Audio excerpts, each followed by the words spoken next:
In the fall of 2013, a severe storm hit the Gifford Pinchot National Forest. Huge amounts of rain fell in the valleys with more than 5 feet of snow covering higher elevations. People were caught off guard. Altogether, 4 hikers went missing. 2 were rescued by helicopter, and after a week, another made it out on her own. But the 4th, Kristopher Zitzewitz, was never seen again. This time on Rat and Cat, the 2018 search for Kristopher Zitzewitz begins among the swamps and hidden passages in the northwest corner of the Big Lava Bed.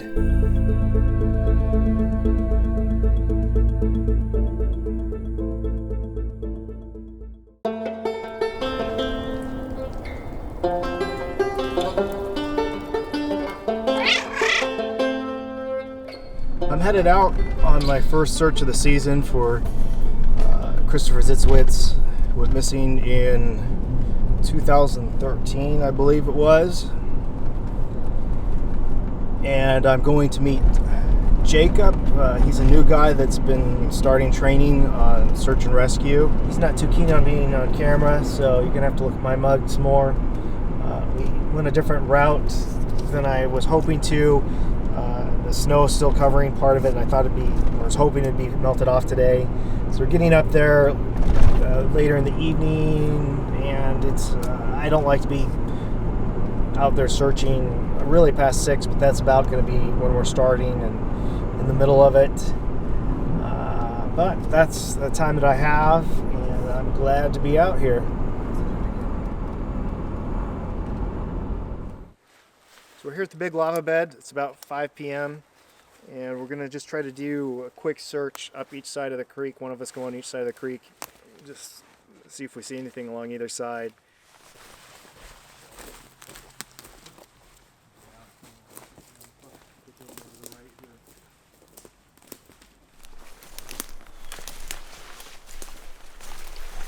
We're headed back into one of my least favorite parts of the planet. Kind of where the stream that runs into the sink goes, and there's these pits, and we're going to try to go both on skirt either side of that and head, south, just following that creek for a mile or so. But I don't like this area. I've said it a bunch of times and I'll say it again. I like the Big Lava Bed, but I just don't like the feel of this spot.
Zitzewitz isn't the only person to have gone missing in the Big Lava Bed. At least 2 others also have. Bun Leong went missing while picking berries at the northwest corner of the Big Lava Bed in 1994. His remains were found a year later. Then there's Thomas Allwait, whose last known position was also at the northern end of the Big Lava Bed. Not a lot is known about what he was doing there, but it's been noted that he was having some personal trouble at the time. Like Zitzewitz, not a trace of Allwait has ever been found. Oh, this tree is enormous.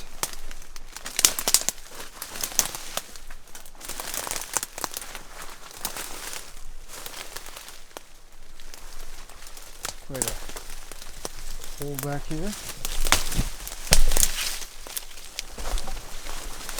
Ooh.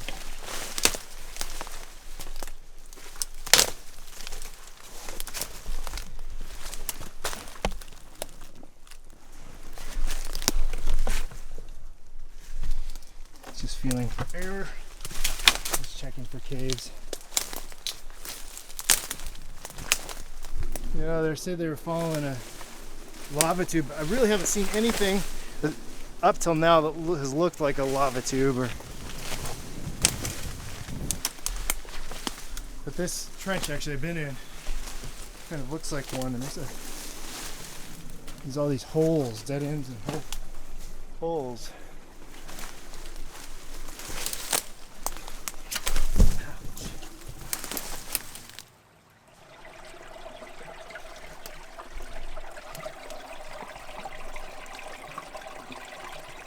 This is definitely a collapsed lava tube.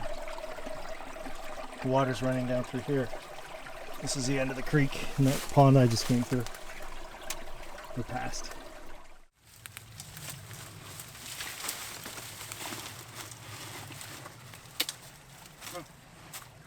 This is a... Hey. Yeah. Yep. A big drop down, isn't it? Well, I was gonna go up this track, but it's just closed off up on top. What's kind of cool is I've just popped up out of the collapsed cave here, and it's, if I understand this area correctly, there was a big lava flow that came down from East Crater down past Goose Lake and down through here and then out towards Trout Lake, and there's a huge series of lava tubes. And if you could continue on, there's a lava tube up here. If you could continue through there, there'd be a big lava tube. But you also have all these lava vents or lava windows where a river of lava was coming through. And then you've got where that was collided with this really old system. You've got a newer system that's I think it's about 7,000 years old from the big lava bed. And where that came through with the lava, which is kind of just working like a tractor tread, pushing up against the old flow, and it stopped. Probably, yeah, but you can see areas where it stopped. But then you've got the water coming down into this area, and it's just made this huge marshy mess, and just a maze of, yeah, that to try to search through. And if I understand that correctly, this is the area where Zitzewitz went left and his buddy went right. See, what's wild is, you know, it looks like forest around here, but you look down here, there's a nice little hole. If you were feeling somebody's hypothermic and feeling that sense to burrow, is exactly where they would go in a nook like this.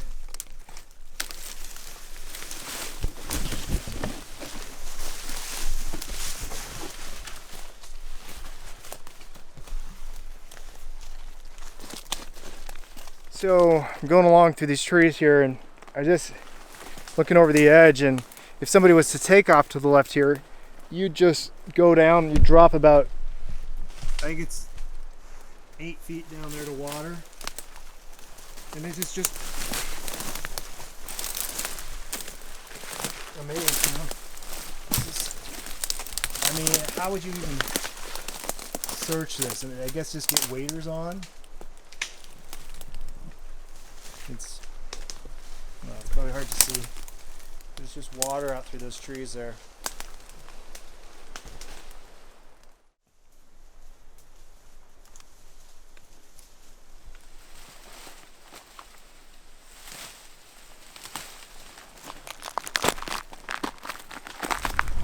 Another collapsed lava tube here.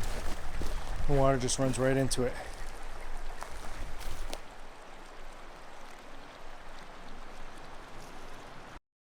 This is my first crawlable section of cave that I found. I don't think I'm actually going to go in it though, because I can see both ends. I can go see the other end around that corner just there. Gosh. Yeah, so this is this type of stuff though that someone would be in if they were out of it or exploring.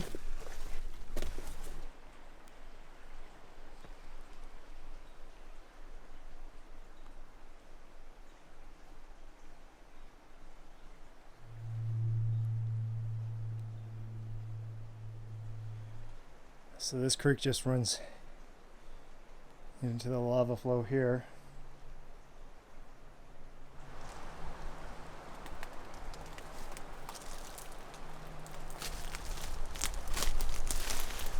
To say this landscape is amazing. Just really cool.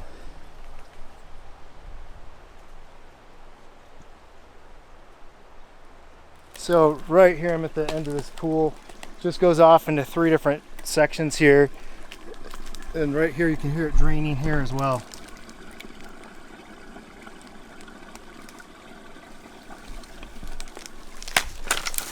I don't know. I talk about all these boring things like they're amazing, but I think it's just crazy how streams just come and go.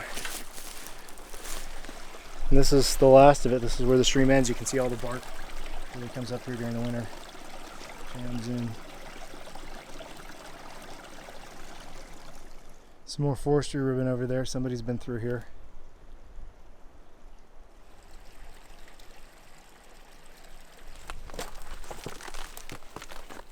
We've gotten out of that lava trench.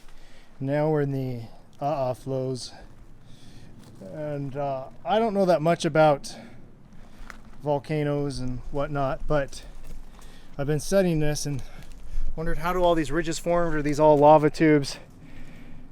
And they are not lava tubes. Like, this is a finger of lava that's come down, and it's like done a caterpillar track where the lava's molten in the middle. It'll push down here and it'll just keep pushing out little fingers here and there and off to the side. You can see this if you watch some of the stuff going on at Hawaii right now. So it's pushed off here, pushed off a finger that way and that way. And what it gives you is a false sense that, like, if you're looking for a cave, that there's going to be a lot of caves here, when this flow just doesn't have a lot of lava tubes in it.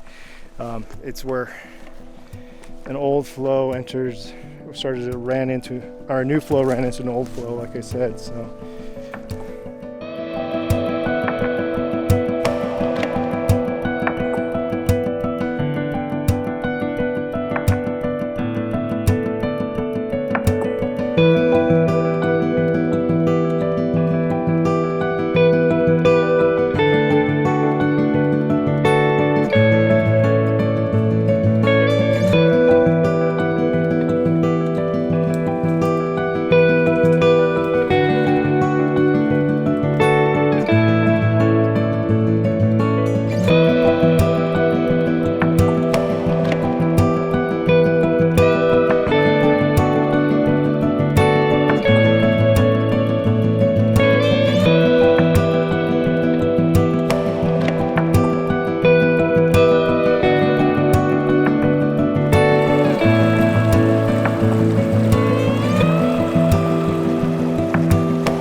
Well, that was a search. We got into some new territory that I think hadn't been covered. That area that's really tangled. The nice part is it wasn't as smelly this time. I don't know, it's not that big a deal. I got this weird feeling last time I was there, and this time it seemed like it was kind of a walk through the park. I mean, it was really beautiful. It was really nice. So that was great. We circled back around down south and followed the creek southeast and ran into a bunch of tags. It was obvious that both sides of the creek had been covered before by a search and rescue team. So I think probably it's out there in the big lava bed is what we're looking at deeper in, which is where I'll get to tomorrow. Yeah, so I'm looking forward to that. I'm glad it wasn't so negative today for me. Right, I wasn't getting that same vibe, whatever that was. I'm gonna go get cleaned up and have some sushi. Homemade sushi.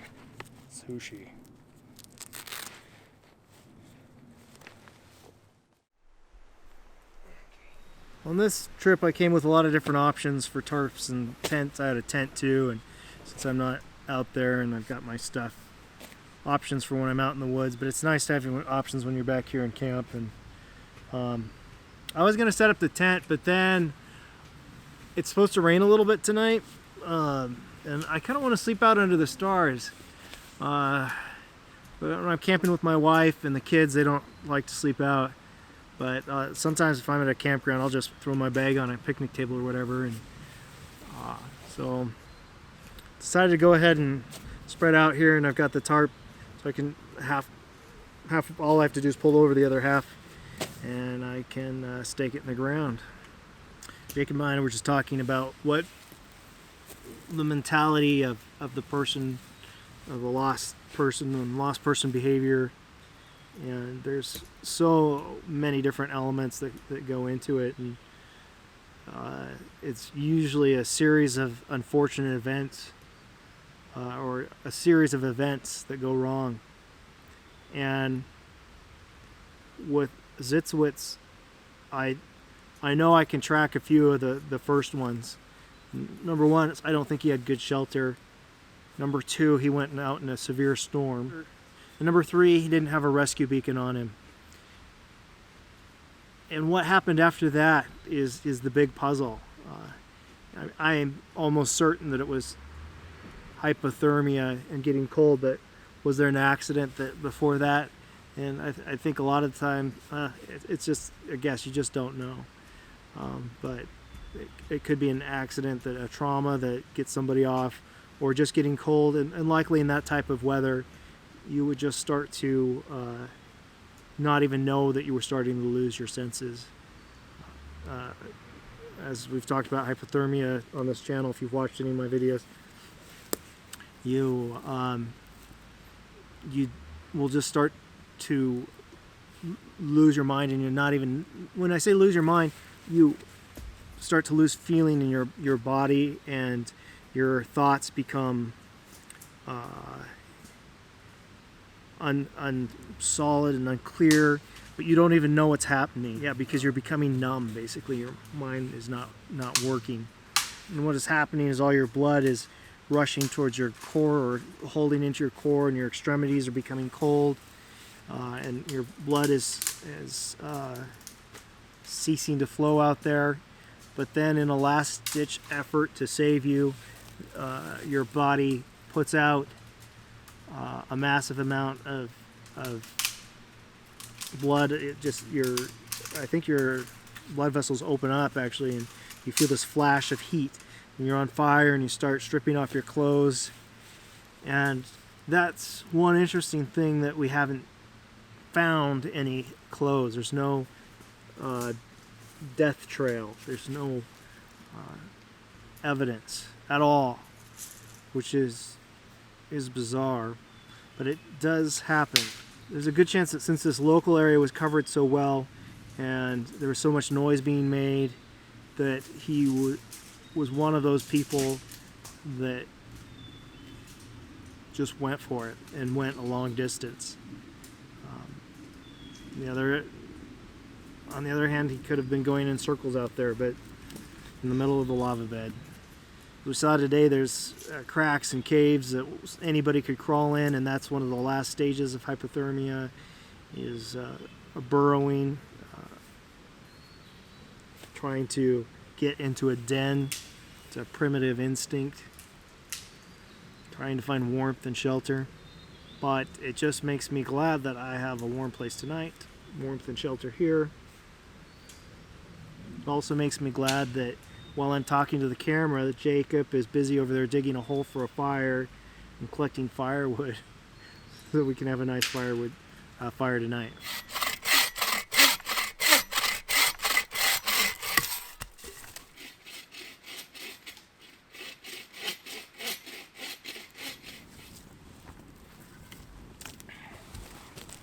Hey guys, I am not a horrible cook entirely. I know I've talked about how I don't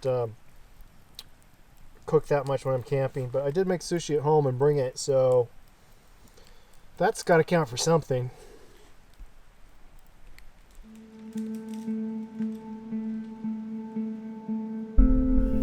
So far in searching for Zitzewitz, mainly stuck to the outside edge of the lava flow, and I'm looking forward to tomorrow going out into the heart of the lava bed towards the shield cone volcano that's out there in the center. Really want to get a better feel for the terrain, and we're lucky maybe we'll find a clue.